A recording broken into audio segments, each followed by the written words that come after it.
Hello everybody, my name is Luke Marr and this is Hot Mode, and today on Hot Mode we're coming to you with your January 2023 fashion roast and review. Now listen, if you are a channel member, there's a channel member version of this video, so check it out. You guys know what's good and grand and great over there. If you're not a channel member, it costs $1, exclusive content, you get a nice long, big fat January 2023 fashion roast. If you're not a channel member, this video is just as good. So first up we have Adele. Now Adele is wearing a custom Stella McCartney look, and I feel like Adele, as she's been doing her residency looks, all of them are black. All sort of have a black velvet feeling to them. She's pulled and worked with a range of designers. I think she's done like Harris Reed, I think she's done Armani, Stella McCartney, Schiaparelli here or there. It's intriguing to see that she's trying to continually sort of do black and at the same time shift the vibe a little bit. So here we can see that there is a full-sleeved black gown. It's floor length. I think the thing that weirdly enough makes me actually want to talk about it is crystals that pipe different elements of it. It pipes the neckline all the way through. It even sort of runs up on this somewhat squarish shoulder exposure, and also on a little bit a plungy neckline that exposes a little bit of cleavage. But the thing that I do love about these crystals is the way that they come down and create this faux hourglass figure. We can see that they trim the outside of the bust area and then they nip in at the waist, fall out a little bit more around the hip area, and fall all the way down at the end of the gown. This is a trompe-l'oeil effect that designers have been playing with for the past couple of years. I would say the past 2 or 3 years. It's something that's been around for quite some time. I know Prada has been doing it since at least like the 1990s. I just love the idea of it, the way that it nips in the waist without actually having to corset somebody and restrict their actual body. Rather, it allows motif to create this contouring of the body rather than actually having to contour the body. And I think that that is what good design is. Reimagining the body in a manner that doesn't actually make the wearer super duper uncomfortable. Or at least that's a part of good design. Sometimes uncomfortability, also is necessary to make a transformative experience. But regardless, I love this Adele dress. She's doing her vibe. She's doing what she wants. At the same time, she's sort of updating them, keeping them different, a little bit fun and funky, but staying within the same sort of vibe. And I'm okay with that. Next up, we have Anne Hathaway. She has been on the prowl. Anne Hathaway was at the Sundance Film Festival, which is held in like Salt Lake City or Utah somewhere. I only knew that because of The Real Housewives. Shout out Lisa Barlow. She is wearing a puffer coat dress by Versace, which honestly, for the context of being in Utah, which is known for being cold, it's known for Aspen, which is where a lot of people go skiing here in the United States. I like the fact that she's playing into the concept. Like, she's taking this Versace collection, which did have these puffer coats, and utilizing that to her advantage for the place that she is at. So like, I love it. I think a puffer coat that's being transformed, which we can see at the waist, has actual boning sort of built into it, adds a different element to a puffer coat. I mean, listen, puffer coats have been around since at least like the 1920s and 30s in a fashion context when Charles James did them. Puffer coats have evolved style-wise since then to be a little bit more utilitarian, but also can be very sort of fashion forward. Remember Gigi Hadid in Versace at the Met Gala this year. So long story short, I like the fact that Anne went for a little Versace puffer coat moment. I think it's cool. I think it's fun. I think it works for where she's at. I love the boots. I think they're great. The platform Versace moment, I think still works. I think that adding a black boot that you could trek the snow in, even though it probably would be hard, is good. I think it's cool. I think it adds to the effect. I think it adds to the whole concept of the look of, it's goddamn cold out here, so I'm gonna wear a boot to trek through. There was a look underneath the look, which was another Versace dress. It was a cocktail dress in black tweed, and we can see that there is a sort of grid motif. There's a sparkly situation going on. It must be some sort of metallic-y or sparkly sort of thread running through this tweed moment. And at the bottom of the dress, we can see that there's a little bit of studding going on in gold and silver, all different sort of styles. Studs, Versace, it's a house coat. It's something that's been around for quite some time. Do I think it's super duper necessary on the dress? No, but like, does it add to the effect of it? Sure, whatever, it's fine. I think the coat was the real moment, but like this little experience underneath, I'm not mad at. Again, like, tweed, keep you warm. It's probably a little bit itchy, but like, hey, it's worth it. Next up, we have Ariana Grande, and she wore Schiaparelli. I think this was for RuPaul's Drag Race. She was a guest judge. Now, this is a look from a Schiaparelli ready-to-wear collection. I believe it's the most recent one. I believe it's a knit bra top with spiral conical shapeage. We can alleviate the reference back to Jean-Paul Gaultier, who Danielle Roseberry has said unabashedly, like, I reference Gaultier and I'm fine with that. But we could also reference, you know, way back when to the bullet bra, which was around during the 1940s and the 1950s. It was a silhouette that women wore. It made the breast very sharp, and Jean-Paul Gaultier recreated that style and brought it back into the fashion zeitgeist when he put it on somebody like, oh, I don't know, Madonna. Long story short, Danielle Roseberry is referencing that. What he also is doing is referencing Schiaparelli, Elsa Schiaparelli herself, by going for a black bra with gold little baubles and a matching hat. It's like a matching sort of big old beanie. Black and gold are Schiaparelli's signature colors. A lot of her work was black skirt suits that then had sort of gold appliques, embroideries, things like that. So it's definitely keeping in with, you know, the Schiaparelli house codes. It's also just referencing Gaultier, who Danielle Roseberry said was very inspirational to him. The skirt was okay. I didn't love the skirt, but I just wish that we had done the continuity of the golden baubles all throughout. I think the skirt, not that it threw the look, but it just didn't hammer home the effect all the way like the bra and the hat do. So that was my issue. Next up, we have Austin Butler, and he wore Ferragamo. Now listen, I like the cut of the suit. I think that the length of the jacket is actually kind of nice. Normally, I feel like blazers are a little bit shorter, but I think Maximilian Davis is trying to bring a little bit of a more edgy sort of tailoring style to Ferragamo. I just think that that length is cool. I think the way that it flares out a little bit also adds a nice sort of silhouette, a nice sort of effect. It's not a frock coat, but it's definitely lengthening rather than those sort of big, bulky, boxy blazers that a lot of menswear has become on the carpet. I just think that it adds a little bit more of a suaveness. I think the pant cut is okay. I think it's fine. I don't love it, but I don't hate it. The white shirt, the tie is fine. Like, the tie could be tied a little bit better. I get it, but like,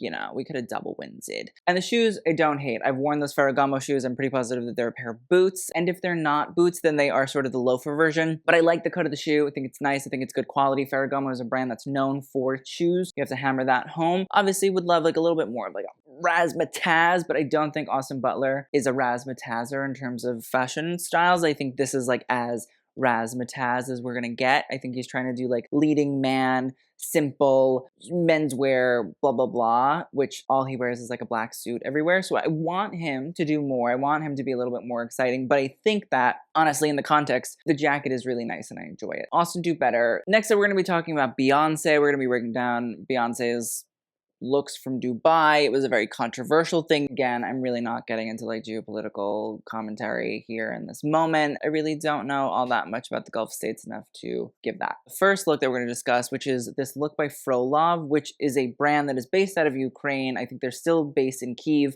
I kind of like that Beyonce went a rootin' its tootness for a Ukrainian brand. So it's a pink sheer cocktail dress, like it's very sheer, like you can see everything underneath it, with a gold and silver sequin bust embroidery that really goes sort of all over. It has matching gloves with strips of the silver and the gold, and then there are sort of vertical stripes that run down the dress in silver and gold sort of on and off. There's also matching leg warmers and pink and sort of more opaque pink underwear underneath in order to, you know, hold stuff. I love Beyonce. I just don't think that performance wear in this context like really is super exciting. I think we've seen really cool, exciting Beyonce performance wear before.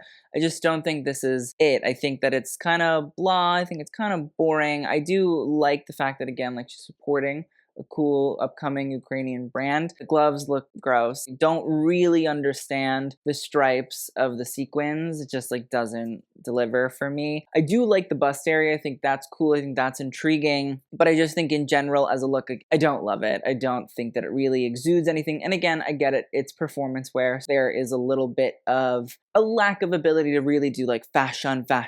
So I understand that. It's not to Beyonce. I just think out of all of the performance wear looks that we've ever seen Beyonce in, this is not my favorite. Next up, we have Cate Blanchett wearing Armani Privé. And now listen, it's in a couture look. Recently, I haven't been like a big Cate Blanchett stan fashion-wise, but have to say that I think that this plunging neckline with the little sort of cape slit so that, you know, the arms can come out is kind of chic. The little embellishments in a grid formation, I'm sure were painstakingly done on this jumpsuit. Can only imagine, and I think from afar, you can't really see them, but when you get close up, you can see them a little bit more. I think it adds a shimmery, shiny effect. I will say the line right down stomach to the crotch area don't love. Don't think that it helps. It's an odd thing, and I get that it probably needs to be there for like a zipper, cover up some seamage or stuff like that, but I just don't think it's the most becoming area to have put it. Think that maybe it had been done in the back where the cape is, and so the cape element would have covered it. Like, I don't think that the landing strip right down stomach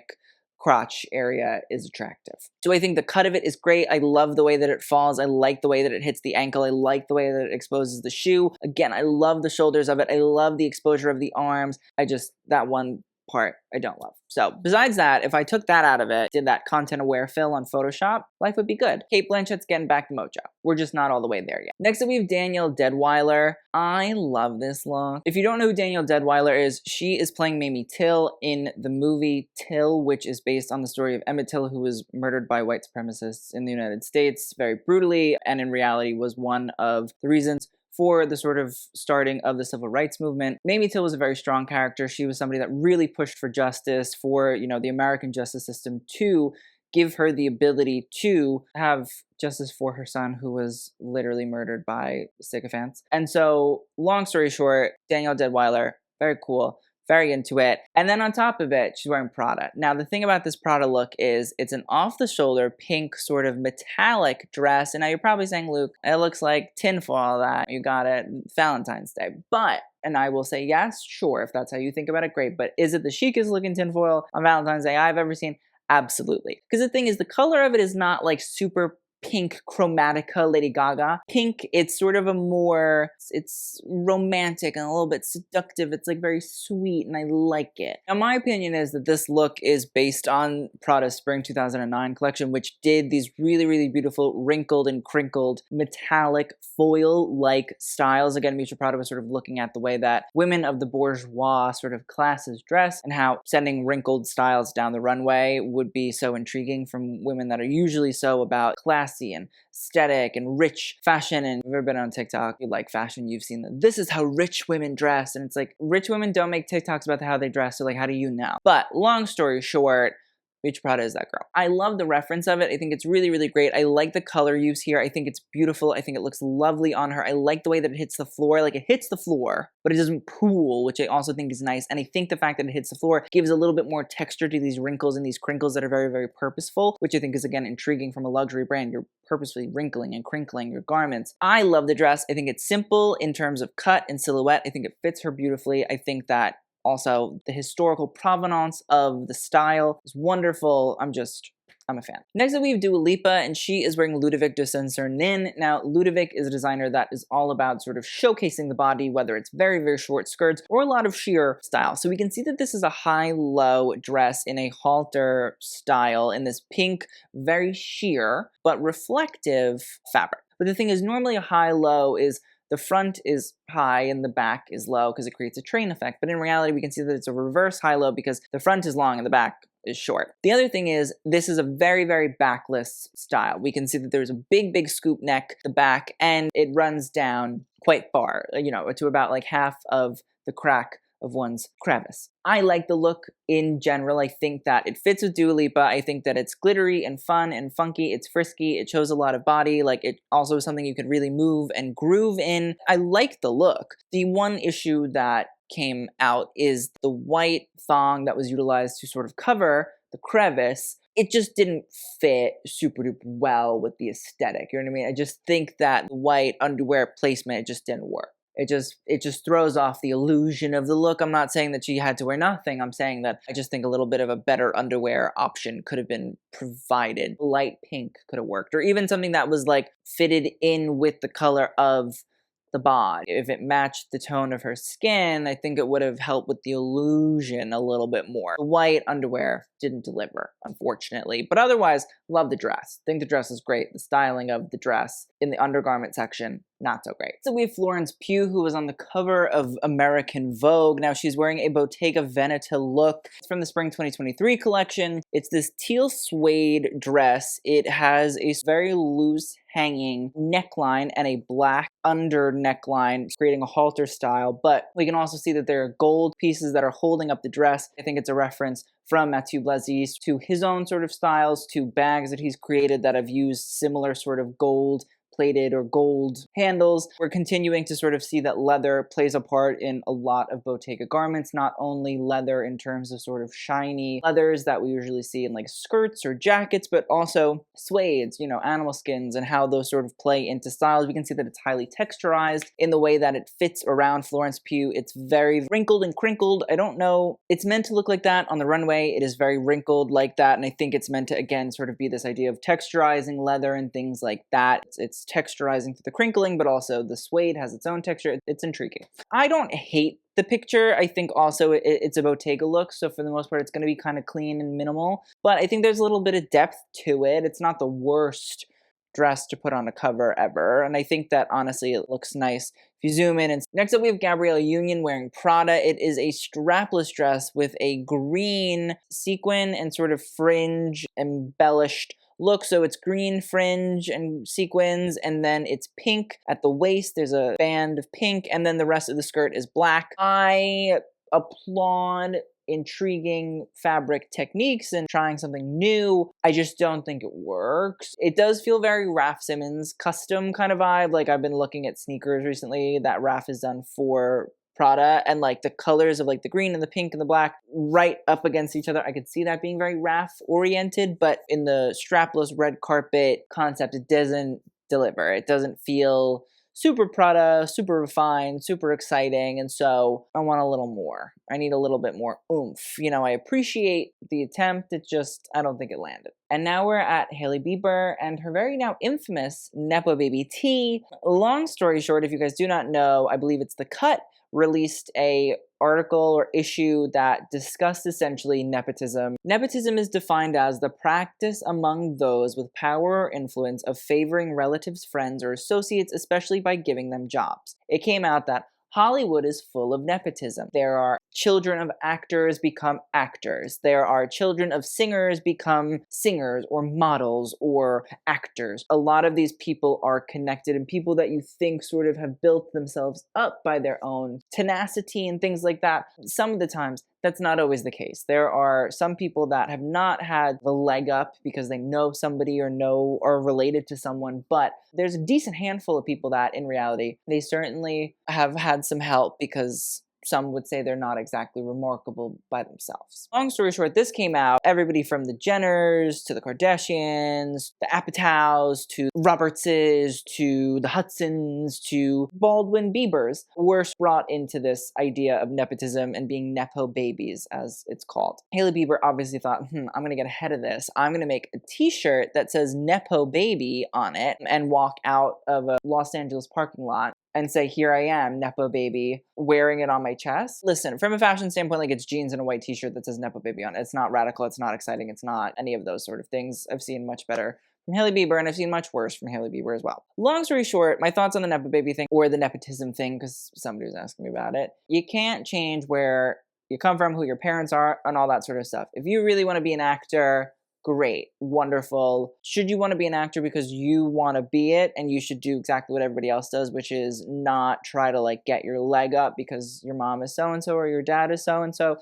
You should do the hard work. The same thing with Hailey Bieber, you know what I mean? Like, Hailey Bieber is not a model. She has a famous name and it helped. My personal standpoint is, I can't change it, you know what I mean? I can't stop celebrities from having babies. And I don't think that it's necessarily going to change. It's not, hence the whole people of power and influence element. But I think for a lot of the people that do come from nepotism, just like say, yeah, I come from like a very privileged standpoint. I recognize that. I'd like to make sure that the work that I'm doing stands on its own two legs. I understand I'm always going to live with this mentality and thought process on me, and I understand that, I respect that, but like I also can't let that be something that just lets me, you know, lay down and die and say, all right, well, it's all over. You know what I mean? Like, you have to both be cognizant of it, which some of them really are not, or feel that it like invalidates them, which it's like it shouldn't invalidate you if you're actually good at what you do. On the other hand, it's like, don't stop living your life. You're gonna live your life, but like also just be cognizant that somebody you know is probably a very big factor of like why you were picked over so many other people.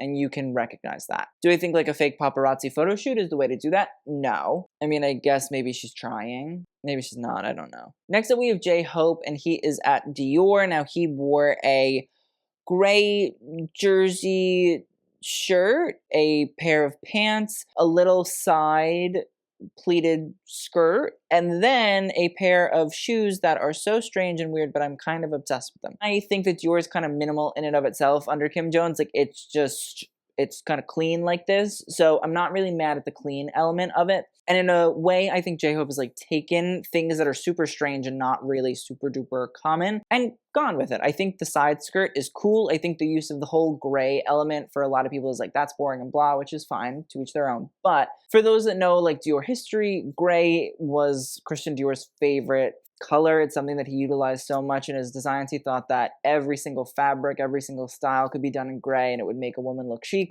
That's the history of it. I like the shoes. I think they're really weird. I don't really understand them. They look like robotic little leg braces and I'm like kind of into it. I think it's fun and it's futuristic and it's over the top and it's weird, but like I think it works. I think the whole thing kind of works together and I'm happy with it. Next up, we have Janelle Monáe, and she wore Valentino. Now, I believe that this is a custom look from Valentino, or if it's not, it's from an off-season. We can see that it is a bateau neck in black, which is Janelle Monáe's sort of now signature color. She used to be very black and white heavy, and now she's doing more just black styles. We can see that there's a cutout at the waist and then a long sort of flowing tulle skirt. We can see there's a sort of chiffon puff sheer sleeve that I love. I think that sleeve is fantastic. I think it's gorgeous. The way that it sort of puffs out and creates sort of stature, but at the same time, you can still see her arm underneath. It's beautiful, it's lovely, it's fun, it's chic, it's cool, it's elegant, it's opulent, it's all of the above.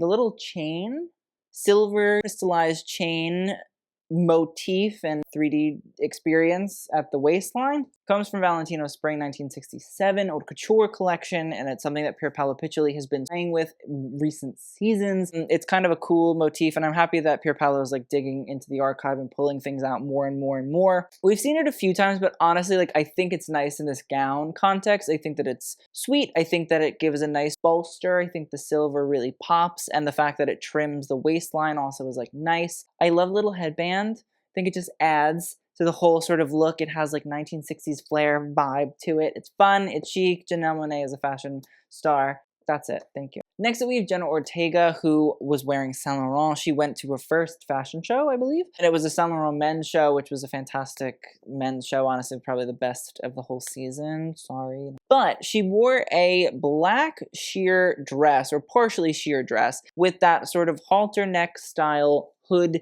cowling. It was partially inspired by performance artist and dancer Martha Graham. It was also partially inspired by Grace Jones. This beautiful sort of neck that really just highlights Jenna's face. We can see shoulder and it crisscrosses in the front, and we can see she has these big gold bangles on, again keeping that idea of like Nancy Cunard from 2 seasons ago from Saint Laurent Women's, pulling in these references all together. I will say from this front angle you can't see it, but from the side there's a picture where we can also just see that this is a sheer dress. We can see that Jenna's wearing just a really simple thong experience, and I like it. I think it's cool. I think it bears a little bit. She looks chic. She's playing the character. She's playing the role. I think that's the smart thing about Jenna, is she knows how to like get into the character to deliver. You know, I love that arm element. Like she's really just, she's selling it. And that's what you want from a celebrity, especially an actor. Like, sell garment. This is what needs to be happening. It's simple, it's easy, it's the all black element. I want Jenna to sort of pop and do and all that sort of stuff, but for right now, I'll dance with my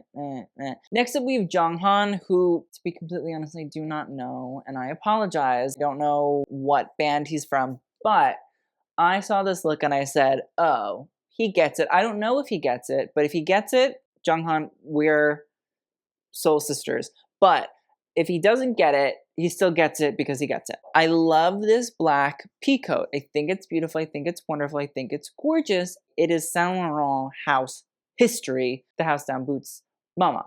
Slay. So Yves Saint Laurent put peacoats down the runway for women in his Spring 1962 collection, which is his first ever haute couture collection under his own name. While we're missing like big gold buttons, this jacket is definitely a reference to the iconic Saint Laurent peacoat. I love it. I think it's great. I think it's a fun nod. I think the length is wonderful. Cocooniness that comes with these sort of peacoat cuts by Saint Laurent is just great. Baggier pant, I appreciate. I think it adds to the element. I think that it adds to the look. It's not exactly super duper wide leg, which will take away from the coat in my opinion. I think it's a perfect sort of style and size. And then the little boot with the platform. This man just gets it. He understands, and I am forced to stan. So if Jonghan knows Spring Summer 1962 Saint Laurent Haute Couture, sir, I bow down to thee. If he doesn't, still bow down to thee, because he picked a good look. Whoever styled it, or him, if he picked it out, gut intuition, you have it. So I thank you for your service. Next up, we have Jimin, and Jimin wore Dior. Listen, he is in a gray suit as well. Listen, I will say that I think J-Hope took it a little bit further. It was a little bit more exciting. This gray suit with a little knit turtleneck underneath, a simple sort of front crease pant, and a little duck boot with the pants tucked into the duck boot. I don't hate the look. I do think that it's so wrinkled, and I don't think it's meant to be wrinkled, which is an issue to me. I understand that things wrinkle and all that sort of stuff. I'm sure the fabric probably wrinkles, and the light, it will show it more and all that, yada yada. But I just think it's a little too simple, and I think it's the same thing as Suga when we talked about the haute couture experience. If you didn't watch that video, it just feels too simple. Where J-Hope, it's like I could pick J-Hope out of a lineup and be like, oh wow, he has something interesting he wants to present via his clothing. Jimin, I couldn't say the same thing. And I think that's my issue with the BTS boys. It feels like it's like pulling teeth to get them to wear something interesting. I know in the West, they don't wear super duper interesting things, but like, I'm tired of that now. Sorry, tired. That excuse is out the window for me. I just want them to present. And I think that J-Hope is a great example of like, that's possible. So don't be the last one. Don't be the last one to be, interesting via your clothing choices, sirs. I appreciate that he wore a boot. I appreciate that he tucked the pants into the boot. It's just a kind of blah fit. Moving on to another Michael Kors look, we have Katie Holmes, who wore a Michael Kors look. I believe that this is fall 2023. It's a black long blazer, a white button-up shirt, and a fringed mini skirt. I like that look. I think that it was very sort of tropical and fun and moving and grooving. It's just that on the runway, it had this really beautiful gold belt that was a reference, in my opinion, to Halston and also Peretti's collaborations together. And I just think it's like so bad that we didn't wear the belt. The belt, I think, gives it that real je ne sais quoi, that real chicness, that real exciting. And we need a little bit of sparkle. We need a little bit of pizzazz. We need a little bit of excellence and extravaganza, and I just don't think that we got that. So that's my real big issue. Is like, I wanted to like this. I did. I really did. It's missing skirt. I also think the jacket could be raised a little bit, just a tad. And maybe the rolled up sleeves was not my personal choice for things, but I'm a little butthurt about the belt. Isn't that crazy that I'm like, oh my god, I want a belt? Next up, we have Kendall Jenner wearing Schiaparelli. She is wearing a brown bias cut dress. I actually like the color of it. It has a gold mouth neckline that creates a gold chain that becomes a halter style. In my opinion, she almost looks like she's wearing a little handbag. I don't know. Something about them reminds me of like handbags from the 20s or whatever, where they have the little metal band at the top and then you can click it open, and then it sort of has like a little handle that goes, maybe sometimes it's a chain, maybe sometimes it's not, but that's what this looks like to me. I don't know if that was Daniel Roseberry's intention. The dress in and of itself isn't that bad. Like, it's a nice dress. The brown color I think is great. I think that it works well with the gold. I like the mouthpiece. I like the idea of it looking like a handbag. The issue really is like Kendall Jenner is wearing thong flip-flop heels, and they're disgusting, and they're also black. So you're putting black with brown. It just like, it doesn't make sense. It's not logical. It's not logical. It also just like, she just doesn't sell the garment. This is blah, and this is boring, and the pose is like, we're not in teen pop idol anymore. So we gotta step it up. And also like thong platform sandals. How dare you? Disgusting. Like, she could have went for like a crazy Schiaparelli shoe. Next up, we have Kylie Jenner, who is wearing a full Givenchy look. And now this look was pretty controversial. I didn't even know it was controversial, but it was controversial because of the necklace that she wore. But first, let's just talk about the actual outfit. It's a blue side ruched dress, and it has a pair of glittery pink shark boots, which I believe were done by Riccardo Tisci at Givenchy first. Pair of sort of thigh highs or knee highs that have been pulled down, so it creates a rather flared shape, but in a downward manner. There's almost like a a fold over boot. I think they're intriguing and interesting. I think that the glittery ones are kind of cute, cool. The dress, it's whatever, it's fine. It's very Jenner Kardashian-esque, take it or leave it. But the thing that was so controversial was this necklace, which people said looked like a noose. It's a silver wire necklace that seems to be wrapped around on one side, loops back around on the other, is wound over, and there's a little loop there. Listen, the Kardashians, the Jenners could sneeze and it'd be controversial. Part of that is they like it. They know that it garners headlines and things like that. And then the other part is like people look very deep into what they do. They probably shouldn't. I know Riccardo Tisci did like those noose braids at Burberry, or it was a noose necklace or something while he was there. Connection of Riccardo, he used to be a Givenchy, and now he's at Burberry, or he was at Burberry. Whether or not that's a connection, I personally don't believe it is. I just also think like if you didn't want it to be controversial, maybe we'd just err on the side of caution. I think that they try to court controversy where it is. I don't think it purposefully meant to be offensive to people. I think that it's meant to be passively offensive to people so that it just sort of gets outrage and headlines and clicks and things like that. So I'm personally not looking at it from a super deep perspective because it's the Kardashian Jenners. So again, take what you will. But if people want to be mad about it, I'm not going to be mad at people wanting to be mad about it. You know, do your thing. It's a whatever outfit to begin with. So if this is really the thing that gets it headlines, it's a little sad. Next up, we have Lea Michele wearing Nenzi Dojaka. Now, Nenzi Dojaka is a brand that is very much so based on very 90s minimalism. It utilizes a lot of strips and strings and ribbons and things like that, a lot of sheer fabrics. I actually think that this dress on Lea, at least from looking at it from a sitting down perspective, because I haven't found any photos of her standing up in it, it looks better than it did on the runway. On the runway, we can see there's a little bit of puckering there. It's not the best in that context in terms of fit, but I do have to say that I kind of like the dress. I think a lot of the times you look at Nenzi Dojaka and you think, oh, maybe that's not really appropriate for certain things because it does sort of bear a lot of skin. Certain instances like the bra cups here, it's very sheer. It's possible to have a little slippage, which I don't mind. I don't really hate the dress. I think it's kind of cute. I think it kind of works. I think it is nice to sort of see Nenzi in a more sit-down sort of manner rather than like long or short sort of cocktail dress that bears a lot. It's a pretty intriguing route to have gone. I think the shoes work with the look. I think it feels very 90s slick, sort of bear it all vibes. I don't hate this. Next up, we have Letitia Wright, and she is wearing Prada. I believe that this is a custom dress. It's really, really simple. It's a pink floor-length gown with a little bit of darts starting at the bust, moving down to like right around the hip area, which I think actually helps to make it really give a flattering and not super duper dramatic hourglass sort of shape right at the waist. You can see that there is a little silver strap where it's actually embellished. It's a little crystallized strap, and then that plays into the crystallized bag that we can see her holding. Prada bag, crystals, little triangle, bing bang boom, easy peasy. Listen, it's not the most interesting, overwhelming, super crazy cool dress, but I do think that the fit is good. I do think that the color works really, really well. I think playing little elements of the straps off of the accessories is fine. For Prada, that usually does a little bit more conceptual red carpet, I think this is a nice show of we can also do simple, classic, and clean. Next up, we have Lucien Leviscount, and he is wearing Louis Vuitton. He wore this to the menswear show that I believe was designed by Kids Super. He's wearing pretty much a knit crop top that has some sort of cartoon character on it, you know, running. It says Vuitton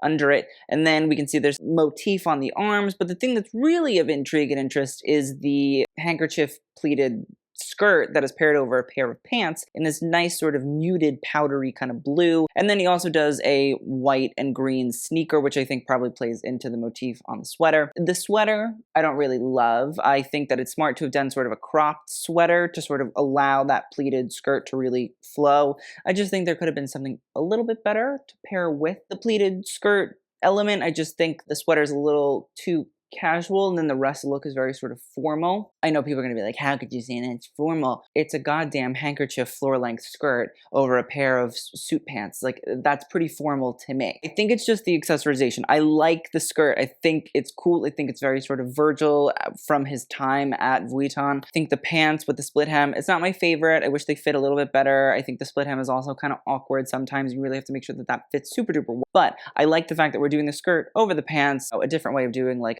suit. I just think that the sweater is a little too casual and doesn't super duper fit in with the actual skirt suit element. Long story short, I appreciate Lucien going for it. Good for him. Emily in Paris said, yeah, we're going to do it. It's just like Emily in Paris. a styling issue. Next up, we have Margot Robbie wearing Versace, which was a very controversial look. It had everybody up in a little bit of an uproar. I like the dress. I think it looks really good for the most part. Now, the look is a recreation of a Versace spring 1995 couture look, and it's pretty much made up of this very, very light powder blue silk. There's a very fitted bodice. We can see these straps have a little Medusa head hardware that connects the straps to the actual bust area, kind of way old Versace style. We've been seeing it since at least the mid-90s. Then we have a fitted bodice. Really, really does look like it was molded onto Margot for the most part. The one issue that I have is the way that the breasticles look in the dress. I think something is just a little too tight because we can see that sort of under cup area and it doesn't look super flattering, but it really doesn't take away all that much from the dress either. It's just like a tiny little thing that I noticed. But as we get to around the hip area, we can see there is a gathered long skirt with a high slit that falls and creates a little bit of a train. But the thing that really pissed people off was the red lace that pipes the slit and then falls all the way around the rest of the train as well.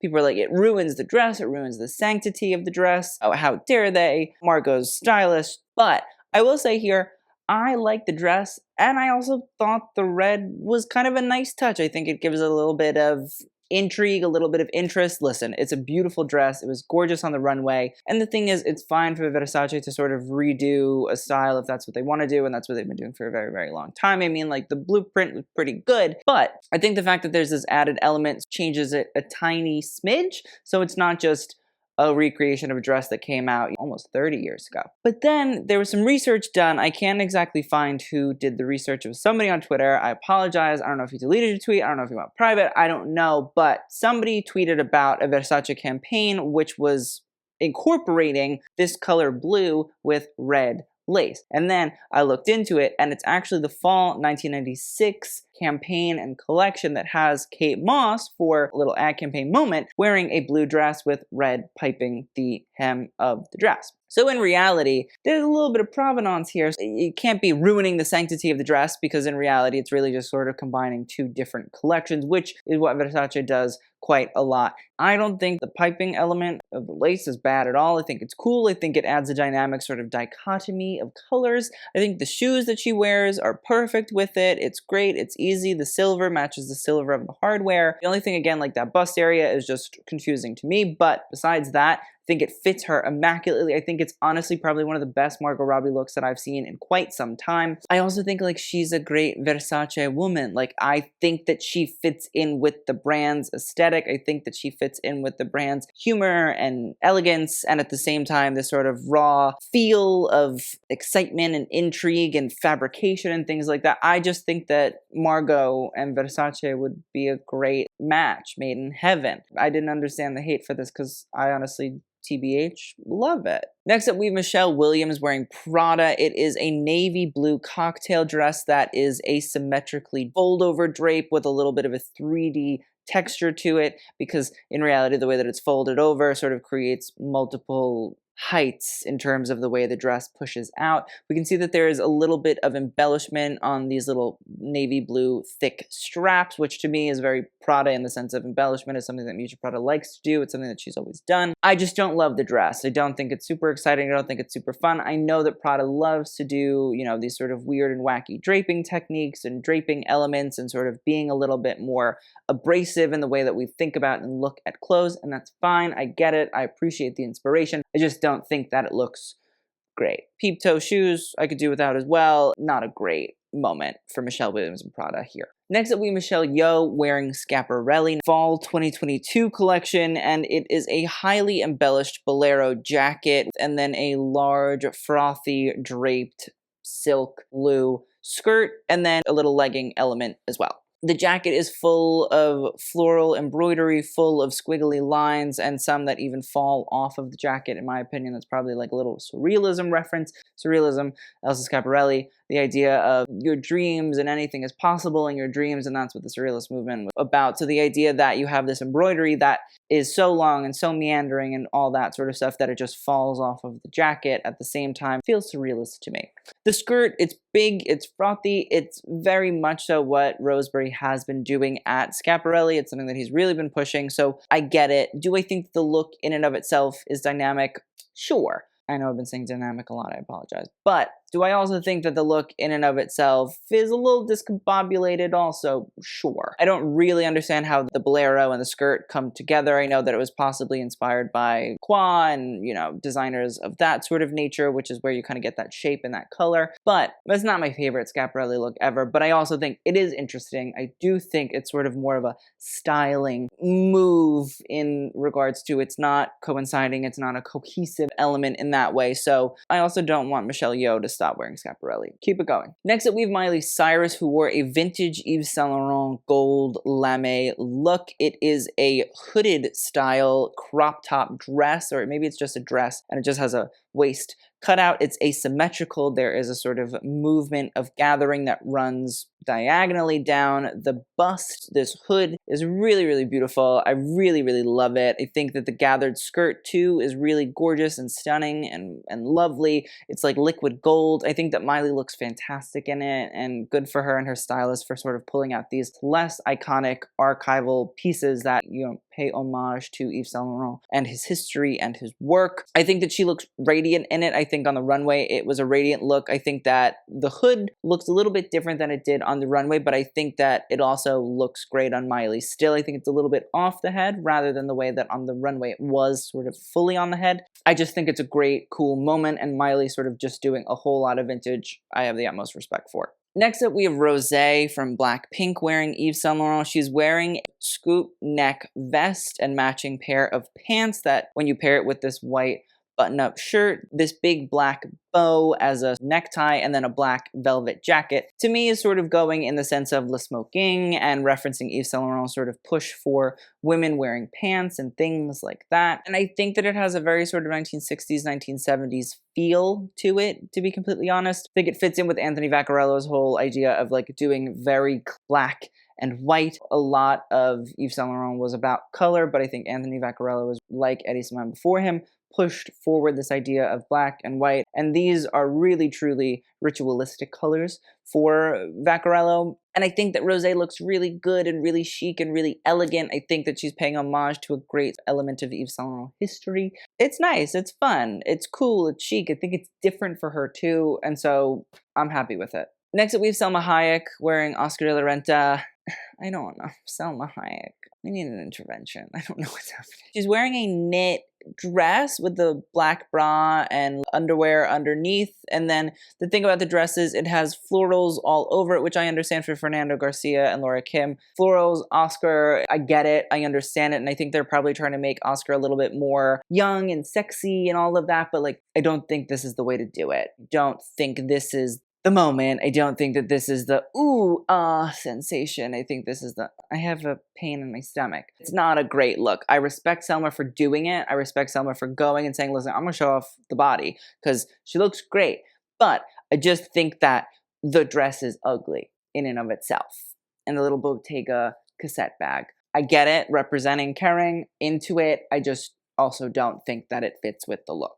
This image is cursed. Next up, we have Taylor Russell, who is on the cover of Harper's Bazaar. Now, she is wearing a Bottega Veneta look from the most recent Bottega collection. It is a red leather glove and dress with a white pleated dress and arm warmer gloves underneath. And honestly, like the texture element I think is kind of cool. I think that these cutout floral leather pieces were really, really interesting on the runway. I think, again, Mathieu Blazy is always trying to sort of play on leather and make it interesting and different and sort of manipulating the textile. And I think that this is a really cool way of seeing that be done. So I liked it. I also think that, honestly, the texture underneath is cool, it's different, it's intriguing, and it doesn't take away from the red. It's cute, it's fine. I'm okay. Next up, we saw Timothée Chalamet at Loewe. Now, this was kind of like a shock. He's wearing a red varsity jacket style piece with a leather sort of shearling sleeve moment, a white t-shirt, a pair of sweatpants, and white sneakers. And I just am like, Tim, out of all of the things that you go to Loewe. And then at Loewe, you do the most boring, basic, uninteresting outfit I've literally ever seen in my entire life. Why? why? Like, there are so many interesting Loewe looks that you could have worn, and this is what we wear, and I'm bored as shit. I'm annoyed. It makes me angry. Timothy, it's blue sweatpants. You're wearing joggers. It's not 2012. I remember New York in 2012 where you grew up, like, you know, joggers were in, that's great. It's not 2012 anymore. We need to up it up because it's awful. Awful. I hate this. It makes me so mad because it's a wasted opportunity for what could have been a super chic, elegant, intriguing, fun and funky, cool moment that everybody would have said, oh my God, Timothée Chalamet, huh? Like the headlines would have been everywhere if you wore a weird Loewe look, but we didn't. So a waste of time. And finally, we have Viola Davis wearing Tory Burch. I love this. I like the red and the blue against each other. I like vertical element and the lines and the way that they play in, the way that they accentuate the shoulder, and then the way that they sort of also contour the waist. And normally when we look at the contouring of the waist, it's usually in pink and white, very minimal colors. But here I think that Viola does a great job of utilizing really bright colors to do it. I like the way that the red sort of pipes in on the sides and it again allows the blue to a shape that is contoured via not corset or fit of the dress, but rather it's really about the colors changing the shape of the body and reframing the shape of the body. I like it. I think it's fun and different and cool, and Viola, she always goes for it, so I always pay my respects there, but I think that this is really different and cool and very fun, futuristic Tory Burch, which I also am very much so into. But without further ado, that's the end of this video, and let's talk about the best and the worst. Best first. I'm gonna put, controversial opinion, Margot in that Versace look. I think it's different and cool. I'm gonna put Letitia Wright in there because I really like that. Danielle Deadwyler in that Prada moment because I also like that. Who else? Oh, Miley Cyrus in that vintage YSL. J-Hope in Dior. Jianghan in Saint Laurent. I like that too. Moving on, let's talk about worst. I'm gonna put Timothée Chalamet in there. I'm still mad about that. Oh, Kendall Jenner. Ooh, awful. Hailey Bieber and the Nepo Baby. Gabrielle Union and the Prada. Beyoncé. And pick any of the looks. I don't really mind. It could be all of them. Without further ado, that's the end of the video. I hope you guys enjoyed. I will see you guys in the next video. And TTYL.